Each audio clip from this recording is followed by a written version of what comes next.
नमस्कार दोस्तों, मैं रविशेखर कुमार अपने एजुकेशनल चैनल जीएस सब्सक्राइबर पर एक बार पुनः आपका स्वागत करता हूं। दोस्तों, बीते 8 मई को 67वीं बीपीएससी पीटी का एग्ज़ाम हुआ और यह एग्ज़ाम कम से कम बिहार के इतिहास में ज़रूर याद रखा जाएगा। जिस ढंग से इस परीक्षा का परीक्षा प्रपत्र लीक हुआ है,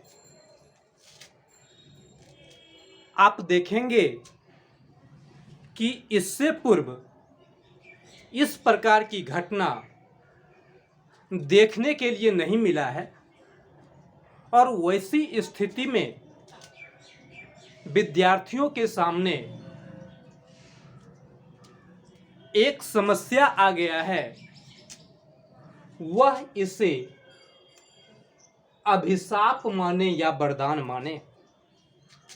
दोस्तों, 67वीं बीपीएससी का परीक्षा पत्र लीक होना बिहार के शासन व्यवस्था के लिए अभिशाप है, इसके कर्ता धर्ता के लिए अभिशाप है और उनकी आलोचना कोई क्यों करे, वो खुद सोचें कि वो कितने योग्य हैं जो इस प्रकार के परीक्षा का सफलतापूर्वक संचालन नहीं करवा पा रहे हैं। यह बात तय है कि इस बार परीक्षा प्रपत्र पकड़े गए हैं, लेकिन ऐसा भी संभव है कि इससे पहले भी इस प्रकार की घटना हो जो लोगों तक या छात्रों तक पहुंच नहीं पाई हो। ऐसी संभावना तो बनती ही है। और अब हम उन बातों पर नहीं जा करके सीधा सीधा इस बात पर आवें कि यह बीपीएससी पीटी जो लीक हुआ है उसे हम अपने लिए वरदान कैसे साबित करें। दोस्तों, एग्जाम होना था, हो गया, लीक होना था, वो भी हो गया। हो सकता है कि दूसरा एग्जाम पुनः लिया जाए, तो इसलिए आप बिना किसी फ्रस्ट्रेशन में आए अपनी तैयारी को जारी रखें। खास करके वैसे नए छात्र जिनको यह लग रहा था कि हमारी तैयारी थोड़ी अधूरी रह गई है, उनके लिए यह वरदान साबित हो सकता है।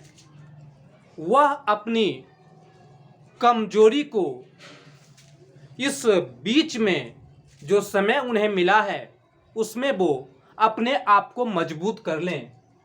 जिस बिंदु को उन्होंने छोड़ दिया था या जिस विषय में तैयारी कुछ कम रह गई थी उसे वह पूरा कर लें।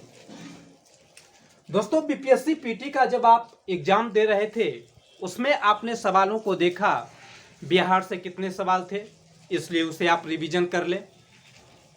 उसके बाद आप देखेंगे करंट अफेयर से कितने सवाल थे, उसे आप रिवीजन कर लें। और खास करके विज्ञान की मैं चर्चा करूं तो विज्ञान को एक बार आप देख लें। और खास करके रेलवे का जो विज्ञान था, रेलवे का जो सामान्य ज्ञान है, उसमें जो विज्ञान की पुस्तक है, एक बार आप उसको रिवीजन निश्चित रूप से कर लें। अगर आप देखेंगे इस बार का विज्ञान का सवाल, तो सारा का सारा सवाल वहां से आपको देखने के लिए मिल जाता है। तो बीते समय में जो पढ़ाई हमारी हुई वो अच्छी है, और जहां भी हमें कमजोरी जैसा बुझा रहा है उसको हम रिवीजन करके अपने लिए यह वरदान बना सकते हैं और 67वीं बीपीएससी पीटी में हम अपना रिजल्ट प्राप्त कर सकते हैं। दोस्तों, आप देखते होंगे कि प्रायः पंजाबियों पे कमेंट या कॉमेडी वीडियो बनाया जाता था। अगर आप देखें तो कवियों के द्वारा या बुद्धिजीवियों के द्वारा बिहार के शिक्षा व्यवस्था पर अब कॉमेडी वीडियो बनना शुरू हो गया है। कहीं कहीं कवि सम्मेलन जो होता है आप उसमें देखेंगे तो उसमें आपको बिहार की शिक्षा व्यवस्था का पोल खुलता हुआ नजर आएगा। खुले भी क्यों नहीं, निश्चित रूप से खुलना चाहिए। जब तक इसका आलोचना ना हो तब तक हमारा शिक्षा व्यवस्था सुधर भी नहीं सकता है। इसलिए आशा करते हैं कि जो शासन प्रशासन की कमी थी वो अपना काम संभाले और दोबारा ऐसा ना हो, दोबारा उसके इज्जत पर इस प्रकार का बट्टा ना लगे, उसकी तैयारी वो खुद कर ले। लेकिन छात्रों से हमारा यह अपील है कि आप लंद फंद में ना फंसते हुए, इधर उधर की बातों में ना फंसते हुए पुनः 67वीं बीपीएससी पीटी की तैयारी में आप लग जाएं। ऐसा भी संभव है कि जो बीपीएससी पीटी की तैयारी कर रहे हैं उनका 15 मई को सीडीपीओ का भी एग्जाम होगा, तो आप उस पर फोकस करें। आप इधर उधर की बातों में ध्यान ना दें और इस परीक्षा प्रपत्र को देखते हुए वहां पर देखें कि कौन सा विषय आपका कमजोर था, उस विषय पर ज़्यादा ध्यान दें और उसी हिसाब से बनावें। दोस्तों, अगर आप तैयारी कर रहे हैं तो निश्चित रूप से आपके पास प्रीवियस पेपर होगा। प्रीवियस पेपर को देख करके भी आप बेहतर ढंग से तैयारी कर सकते हैं। इसलिए इधर उधर की बातों पर ध्यान ना देते हुए मेरी इच्छा है कि आप इस पर ध्यान दें, अपने विषय पर फोकस करें। Thank you.